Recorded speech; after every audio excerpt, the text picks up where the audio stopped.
OK, let's get some more on this now, and we can join our reporter Vinny O'Connor, who was at the game last night and is very much still in Paris. Good morning, Vinny. There might be a glimmer of light for Liverpool, but really, when you look at the performance last night, were they just completely outclassed? It seemed to be the case, and it was difficult at one point to work out whether it was the formation that Arne Slot had gone with and Liverpool getting to grips with that, or indeed the fact that PSG were just so good. At the same time, of course, 2-0 is still a dangerous scoreline. I think maybe that's why we saw some of the frustration from Ousmane Dembele at the chances that he didn't take, and in that respect as well, I just wonder whether he was casting his mind back to 2019 when he was part of that Barcelona side that was 3-0 up in the Nou Camp. He missed a chance late in that game, having come on as a late substitute as well, blazing over the bar on that occasion that would have put Barcelona 4-0 up. And of course, in the second leg of that semi-final, Liverpool went on to overturn that deficit and go on to become European champions. But it was a surprise from Arne Slot to see the formation that he went with. The first time that I've seen him do it in his Liverpool career, and of course going with three at the back, centre-back partnership, or three I should say, of Virgil van Dijk in the centre of it, with Konate on the right-hand side and Joe Gomez on the left, and Frimpong and Kerkez operating as wing-backs, and McAllister and Gravenberch the two deep-lying midfielders. And then effectively it seemed almost like three up top, where Szoboszlai at times was playing through the middle, Wirtz at times was playing through the middle, Ekitike out towards the left-hand side, and if Wirtz wasn't playing through the middle, then he was playing out on the right-hand side. Szoboszlai was trying to cover ground as well in almost like a false line position at times. And to a certain extent, I suppose early on in the game it frustrated PSG a little bit, but then ultimately it didn't work to a certain extent as well because of the chances that PSG created. So how did Arne Slot feel about how that formation all came together on the night? This is what he had to say when we spoke to him after the match. I thought we could try to press them really high and aggressive, because Jeremy and Milos are also two players. If you press Hakimi and if you press Nuno Mendes, usually players like Jeremy and Milos are better equipped for that than out-and-out wingers. But I think we could also see that every time when we tried to press them high and aggressive, those were also the moments where we were completely ripped apart. It's clear and obvious that we will not play the same tactic as we played tonight. It's completely fine with me if everyone wants to focus on the tactic. But for me, that's absolutely not the story of the game today. Every tactic has been tried over here, but the result is always the same. Paris Saint-Germain blowing the opponent away. Well, Vinny, Slot also kind of alluding to the fact there that it's not the first team that have gone to PSG and had their game plan ripped apart. I mean, they needed a goal, though, and he didn't bring on Mo Salah, and he did make a fair few substitutions on the night. So how come? Why didn't he bring on Salah when they needed that goal so desperately? Well, I think in some ways I can understand it. The team selection in many ways was designed to try and stop and keep PSG quiet, albeit we obviously saw the chances that they did ultimately create. At the same time, of course, though, if you're trying to stop the opposition, then Mo Salah isn't necessarily the most suited to that kind of game plan.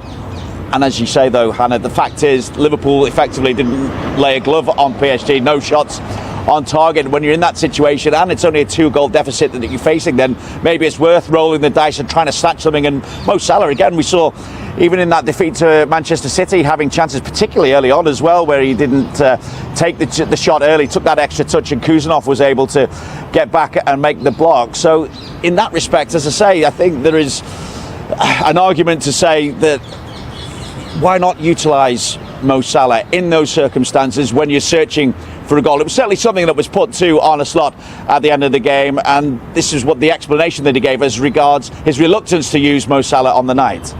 I think in the last part of the game it was more about surviving for us than there was ever a chance that we could score. Yeah, you never know, because last season we scored 5 minutes before the end. Harvey Elliott when I took Mo off. But I don't think I think this was a 20-25 minutes where we were only defending. And Mo has so much qualities, but for Mo to be 20-25 minutes defending inside his own box, I think it's better for him to save his energy for a lot of games that are coming up in the upcoming weeks. Arne Slot also said that they would be very different in the second leg. There is that opportunity to overturn a 2-goal deficit. Before that, of course, they've got another battle to face in terms of Champions League qualification for next season. That's when they face Fulham at home. Then, as I say, that opportunity again against PSG, where Arne Slot is talking about needing a very different performance before ultimately another big game when it comes to Champions League qualification for next season, a Merseyside derby away at Everton. Paris Saint-Germain was by far the better team today. Could have scored more than 2 goals. But the good thing was that the players of Liverpool today showed fighting spirit, kept going. Almost every time when they had the shot, we had a lot of bodies behind the ball or protecting our box, which was necessary because I already said, if you don't track back, if you don't run back, these players, like the ones from City, are able to hurt you a lot. And so yeah, last season at Anfield we played a completely different game. After 10 minutes we could have been already 2-0 up. But we need to have A, better performance, and B, we definitely need our fans to help us to create an atmosphere where we can rise to a better level than we did today. What was your thinking in the change of formation tonight, and how do you feel that went for you? Now they have pace from everywhere, all over the pitch. So it doesn't matter where you look, you see pace, and incredible pace. So Hakimi and Nuno Mendes are an unbelievable offensive threat, apart from all the others. So we played them with Jeremy Frimpong and with Milos Kerkez. So that was the thought behind it, and in that way I thought we could try to press them really high and aggressive, because Jeremy and Milos are also 2 players. If you press Hakimi and if you press Nuno Mendes, they play and they start to run. No, they don't start to run, by the way, they start to sprint. And actually it's not even sprinting, it's just a level above sprinting. And you have to cope with that, and usually players like Jeremy and Milos are better equipped for that than out-and-out wingers. But I think we could also see that every time when we tried to press them high and aggressive, those were also the moments where we were completely ripped apart. I think that led to 5 or 6 big chances of them when we tried to be high and aggressive. So tells you how difficult it is to play against this team, and we try to do this in a high press with the players I just told you, and in a low block means that we have probably more defenders on the pitch, more tight, more aggressiveness. And the second part, I think you noticed this probably as well, with bringing Joe in, you add some set piece quality as well. Does all that come into the fact that Mo didn't figure tonight as well? I mean, can you just give us the reasons why he wasn't used at all tonight? Obviously, the other positive though is that Alexander Isak did get some minutes. Yeah. I think in the last part of the game it was more about surviving for us than there was ever a chance that we could score. Yeah, you never know, because last season we scored 5 minutes before the end. Harvey Elliott when I took Mo off. But I don't think. I think this was a 20-25 minutes where we were only defending, and Mo has so much qualities, but for Mo to be 20-25 minutes defending inside his own box, I think it's better for him to save his energy for a lot of games that are coming up in the upcoming weeks.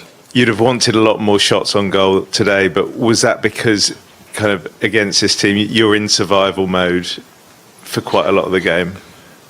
Yeah, of course that's not the plan. Of course you think you can do better, and when you press them high you can force them to mistakes, but I think the way you describe it is maybe the perfect way to describe it. We were in survival mode for large parts of the game, and but maybe also in the period of the season where we're in survival mode. So to try to say to find ways where we can try to make sure that their qualities are not seen that much, but that's really hard against this team, because last season over here we were in survival mode as well.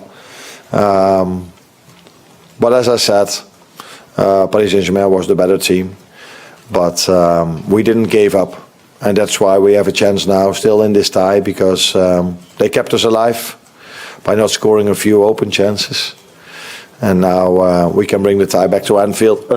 Not unfortunately, but in between, there's still a very important game to be played for us against Fulham. Paul, the referee, as it finishes PSG 2, Liverpool 0. Frank and Robbo still with us. Stevie, goodness me, you take 2-0. Get on the flight and get home before they change their mind. Before VAR comes back and says, by the way, we made a mistake. Wow. Yeah, you can't complain. It should have been 5, could have been 6.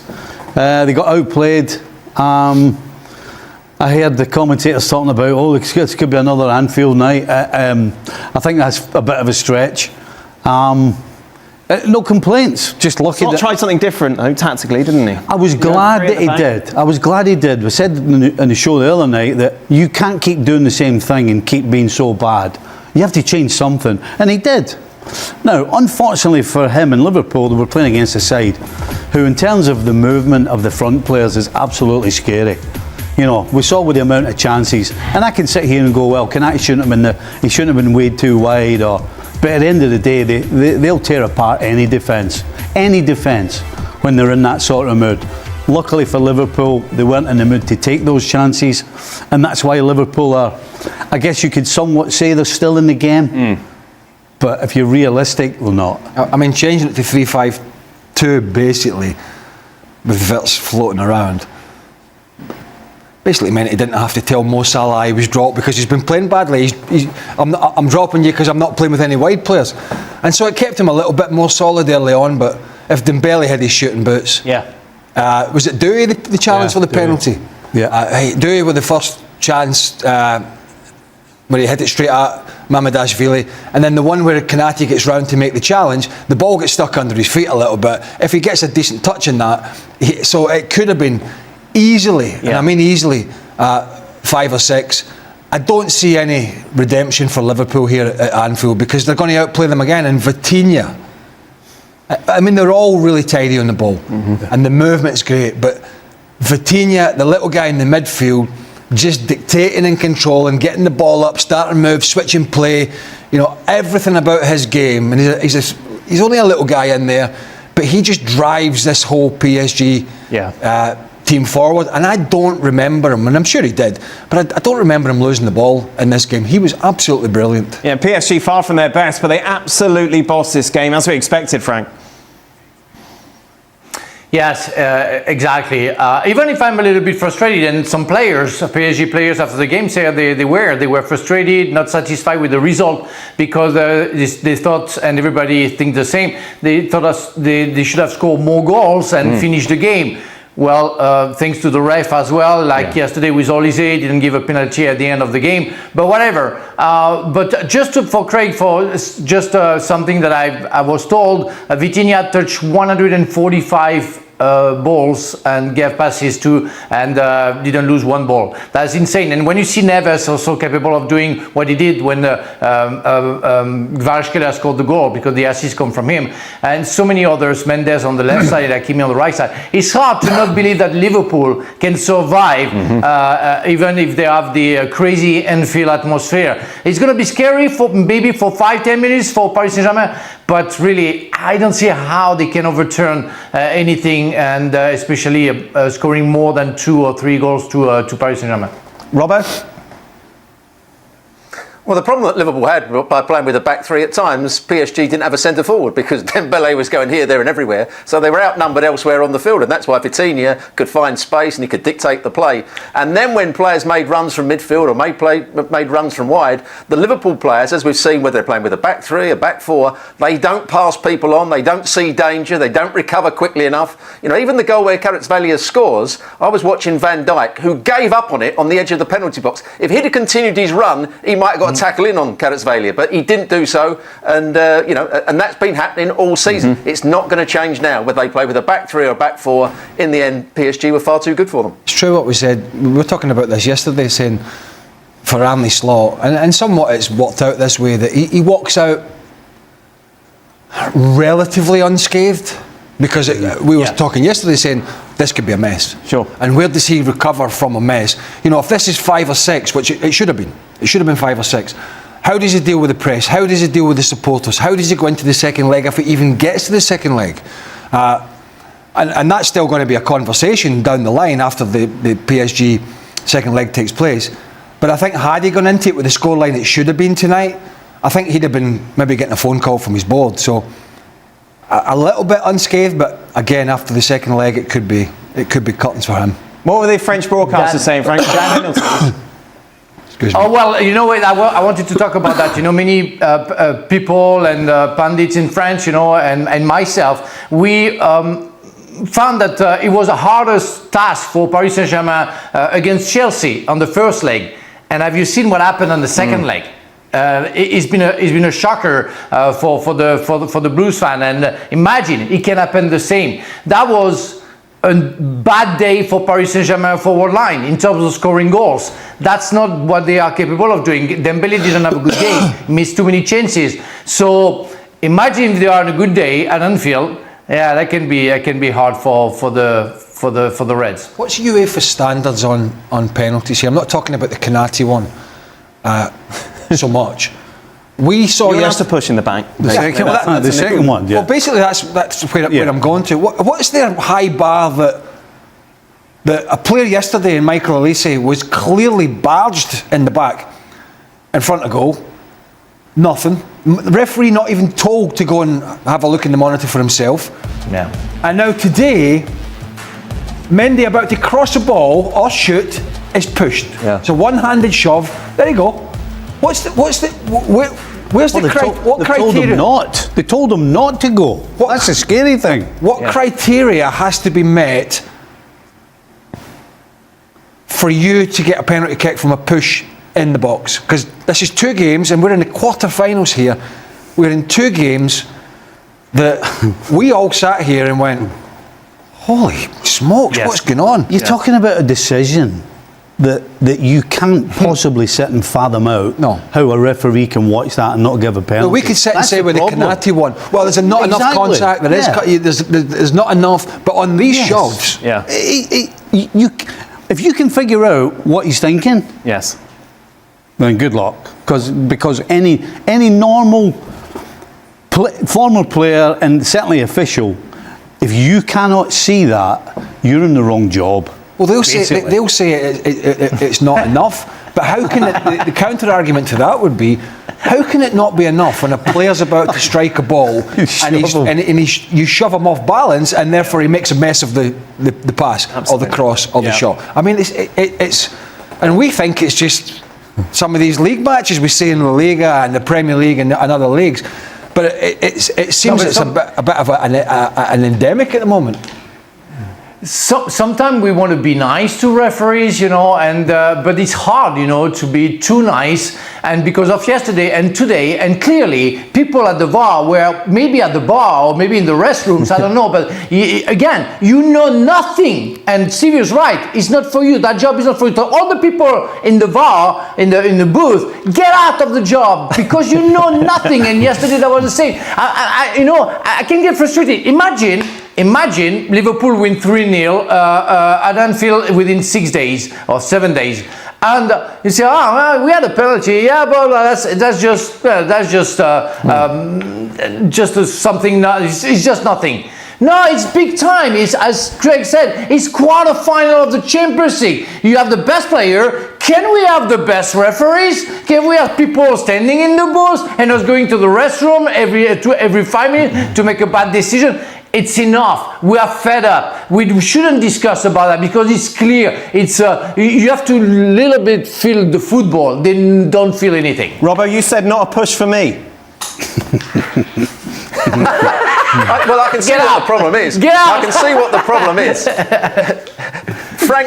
Frank reckons there's a bar in the booth. Well, that's going to be a problem, I think, if they're drinking in the booth. I mean, that can't take place, can it? You know, that's a big danger. Craig and Stevie might have done it if they were VAR, but not these people. Wow, how dare you, Robbo? but both all penalties for you, Robbo? Yes, they have. Yeah, I mean, the one where Canate gets the slide challenge in, I can see why it wasn't given. There was a little bit of contact, but that last one had to be a penalty because, as everybody said, it's a shove in the back. Yes, absolutely. Percentage then, Stephen. Liverpool echoes watching. Well, you can't say none. You can't say none. No, right. But it's not. It's close. It's close. Okay. I'm going to push the boat out and say 10. Wow, okay.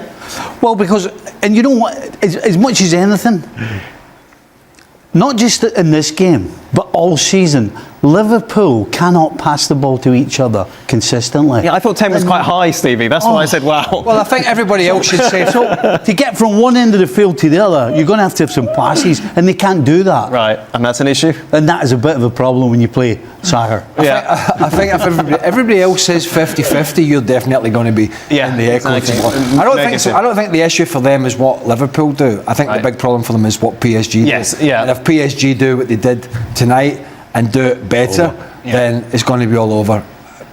Yeah, let's have a look at the bookies. PSG, huge favourites then to advance.